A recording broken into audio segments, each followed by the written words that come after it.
mas a aldeia de São Barnabé é muito mais antiga do que isso. Ela vai ser instalada na região de Cabo Sul, o que hoje é o 6º distrito de Itaboraí. A sede dessa vila ela vai ocorrer em 1580, 1584. A documentação é um pouco imprecisa sobre isso.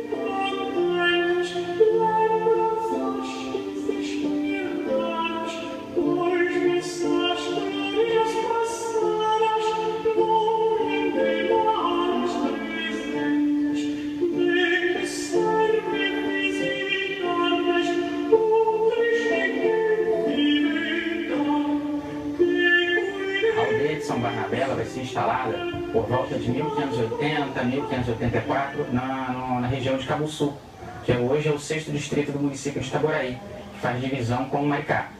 Essa aldeia vai ser visitada pelo hoje santo José de Anchieta. E nas suas cartas ele vai mencionar as pescarias e os milagres que ele praticava naquela região. Ele ficava na sede, que era em Cabo Sul, e ia fazer a pesca com os índios das lagoas de Maricá. Ele atravessava a serra de Caçoaratiba e fazia as pescarias. E depois voltava para a aldeia de São Barnabé, que ficava em Cabo Sul. Mas vai chegar um determinado momento que os jesuítas vão considerar essa aldeia um pouco insalubre. E de difícil acesso também, porque no século insalubre. Porque no século XVI você não vai ter estradas, não vai ter carro, o meio de transporte e a comunicação vai ser com a metrópole, no caso Lisboa. A comunicação vai ser feita por mar ou pelos rios. Você não tinha estradas abertas naquele momento. Então vai chegar um momento que os jesuítas vão decidir fazer o translado da aldeia. Como foi feita a doação da Sesmaria, e esse registro foi feito no cartório de Lisboa, foi um cuidado que os jesuítas tiveram de registrar em Lisboa para dar legitimidade à posse da terra, eles vão transferir a sede para próximo da foz do rio Macacu, que é aqui próximo a essa igreja. Só que, nessa região aqui onde nós estamos agora, em frente a essa igreja, já havia uma capela que particulares tinham construído. Essa capela vai ser dedicada a Nossa Senhora das Dores. Só que como foi feita a medição da Sesmaria dos jesuítas, vai se constatar que essa capela está dentro do terreno dos jesuítas. Então os jesuítas vão tomar conta da igreja. Os particulares vão se revoltar, vão abandonar a igreja e vão transferir a pia batismal para uma outra capela que foi construída posteriormente.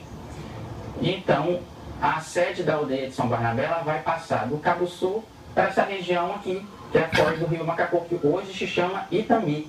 Essa igreja, como eu falei anteriormente, ela foi construída em 1705 e com um reduto de alguns índios que vieram da aldeia de São Lourenço, em Niterói. Índios tamoios, índios carajás. Porque o que acontece, Janaína? Havia muitas tribos de índios espalhadas por aqui. Não é uma aldeia só, eram várias. Os jesuítas, para doutrinar esses índios, que foi a missão que foi incumbida a eles, de catequizar e doutrinar, eles vão reunir os índios, todas essas comunidades dispersas pelos sertões de Macacu, aqui nessa aldeia. Quer dizer, quando você fala da ocupação de jesuítas aqui, significa que tinha muitos índios nessa região? Sim, bastante, né? Então, várias tribos. Então, os jesuítas se instalaram nessa região por conta dessas tribos aqui. Sim. E já havia a vila de Santo Antônio de Sá? Ainda não. Nesse momento que os jesuítas vão chegar aqui, não havia a vila de Santo Antônio de Sá. Ela vai ser instalada em 1696. Então eram só aldeamentos? Não. Essa questão de aldeia de São Barnabé ou aldeamentos, essa professora arqueóloga Nancy Vieira, ela vai dizer o seguinte na tese dela. Na historiografia a gente vai encontrar a aldeia de São Barnabé. Mas a aldeia de São Barnabé, aldeia, a gente já sabe que tem uma relação a índios. Mas São Barnabé é um termo católico, é um santo. Não existiu a aldeia de São Barnabé no conceito que a gente entende, que era uma tribo, uma única tribo indígena chamada aldeia de São Barnabé. Isso aqui foi uma reunião. A aldeia de São Barnabé, ela foi uma reunião de todos os índios que eram dispersos pelos sertões de Macacu. Os jesuítas agruparam as tribos que eles puderam agrupar para catequizar aqui. Por isso que se chamava aldeia de São Barnabé. Quer dizer que nós estamos falando de uma região muito histórica. Sim, perfeitamente. E de uma das primeiras ocupações jesuíticas no Brasil. No Brasil. Tanto é. Essa região mesmo, sim, tanto é que eu pode afirmar. Posso, porque o Serafim Leite foi um padre da Companhia de Jesus. Na história da Companhia de Jesus, ele vai citar as cartas do Anchieta. Ele vai dizer o seguinte, que o Anchieta esteve aqui em Itambi, ou em Cabo Sul, a gente está para averiguar isso perfeitamente baseado nas fontes, mas tem até um termo que eu usei na minha monografia, eu não sei se é essa igreja ou a primeira igreja de São Barnabé, que naquele momento, 1580, não vai se ter o uso da pedra e cal para a construção de igreja, vai ser igrejas feitas de taipa. Mas o próprio Anchieta ele vai dizer o seguinte, tem uma passagem do Serafim Leite cita das cartas do Anchieta, que ele narra um determinado momento da construção da igreja, que vai ter um menininho de 3 anos, um curumim, ele vai dizer o seguinte, meu filho, põe aí a terra, que é para tu não te lembrares dos teus costumes selvagens dos teus antepassados. Ou seja, uma das formas de catequizar um índio vai ser na construção do templo. Outras formas também que os jesuítas vão usar para esses costumes selvagens, andar pelado, ou canibalismo de algumas tribos, não o caso das daqui, mas ele vai usar essa forma de instrumento para catequização. Ele vai ensinar a um garoto de 3 anos que auxiliando na construção da igreja, ele vai se tornar um cristão, um bom cristão.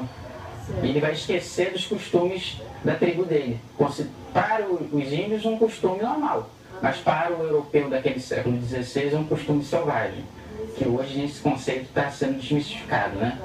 Olha só, olhando essa igreja aqui, né, a imagem dela, você falou que a primeira igreja mesmo, ela está abaixo. Isso. Você explicasse um pouco sobre isso. Então, como eu falei anteriormente, a aldeia de São Barnabé vai ser instalada na região de Cabo Sul.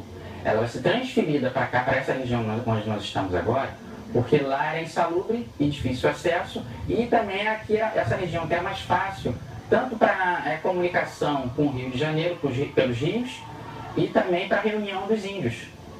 Então, como foi feita a demarcação da Sesmaria dos Índios, que foi feita a doação aqui ratificada em Portugal, vai se constatar que havia uma capela construída aqui, que os jesuítas vão tomar, ou seja, a capela está no meu terreno, então a propriedade é minha. O povo vai ficar insatisfeito, vai transferir a pia batismal e a comunidade que estava aqui naquele primeiro momento, em 1601, 1590, por aí, nesse determinado tempo, e os jesuítas vão vir para cá.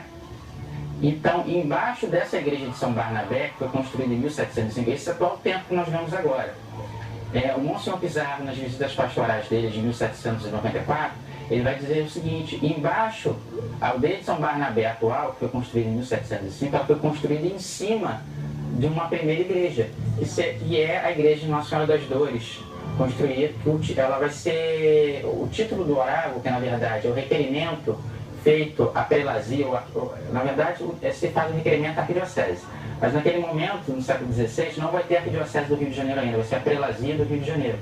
Então vai ser requerido ao monsenhor responsável daquela época a autorização para se cultuar a Nossa Senhora com o título de Nossa Senhora das Dores. Então isso vai ser dado no ano de 1601. Mas como para você requerer o título, você tem que estar com o templo construído, então provavelmente a construção é bem anterior a 1601, 1595, 1590. Daí que vai ser feito isso. E aí essa região então, ela pode ser considerada, como você falou, como uma das primeiras ocupações até do território nacional, que está bem no início da nossa história, e como uma das primeiras missões jesuíticas. Sim, né? Porque uma coisa que eu fico muito triste na historiografia, por exemplo, na cidade de São Paulo se orgulha muito do ser fundada pela Companhia de Jesus, porque a gente vai ter 2 sistemas de colonização aqui. A coroa portuguesa, ela vai incentivar a criação de cidades e vilas no litoral, até por uma questão de mobilidade. Como eu falei, não tinha estradas, não tinha comunicação, era tudo feito por navio. A Companhia de Jesus vai seguir um caminho inverso, ela vai se adentrar pelos sertões do Brasil. E São Paulo vai ser um exemplo disso. Só que os paulistas se orgulham muito do José de Anchieta ter criado, mas ele não teve só lá. Ele esteve aqui também. Muitas pessoas aqui do nosso município, do nosso estado, não sabem disso. Essa primeira ocupação vai se acontecer aqui, justamente pela proximidade com o rio. É isso que eu te perguntava. Você falou das invasões francesas, então a ocupação dessa região tem a ver com uma questão de estratégia? Sim, porque a gente vai ter um autor, que a gente estuda muito isso na faculdade, Caio Prado Júnior. Ele vai dizer o seguinte, que a colônia, no caso o Brasil, vai ser um lugar de passagem. O português vai vir para cá não para morar, não para constituir família, ele vai vir para cá para explorar, enriquecer e depois voltar para a colônia. Diferente do espanhol. Diferente do espanhol, que vai ser uma colonização planejada, cidades planejadas. Aqui, a maioria das cidades coloniais não vai ser assim, não vai ser cidade planejada. A gente só vai encontrar cidades planejadas, acho que a primeira que vai surgir vai ser Petrópolis, a mão de Dom Pedro II. Vai ser a primeira cidade planejada, depois Brasília e outras cidades mais. Mas voltando à sua pergunta, a estratégia. Eu citei a invasão da Baía de Guanabara pelos franceses. Então, a fundação do Rio de Janeiro, essa região vai estar ligada à fundação do Rio de Janeiro. Porque o Estácio de Sá vai vir para cá fundar a cidade do Rio de Janeiro para realmente expulsar os franceses. A fundação do Rio vai ser para ratificar o domínio português aqui. Para não perder para os franceses e outros que mais viessem aqui tentar ocupar esse território. O Estácio de Sá vem, funda a cidade do Rio de Janeiro, expulsa os franceses, só que como é que ele vai pagar o pessoal naquela época? A coroa, o rei mandava, mas não tinha recursos conforme a gente pensa, para pagar as pessoas que ajudaram, os guerreiros, os portugueses que lutaram na expulsão dos franceses. O governador naquela época ele vai começar a distribuir as terras daqui. Os índios já estavam aqui, mas os portugueses, em nome da fé, em nome de Deus, eles vão tomar conta desse território. Então o governador começa a distribuir Seis Marias.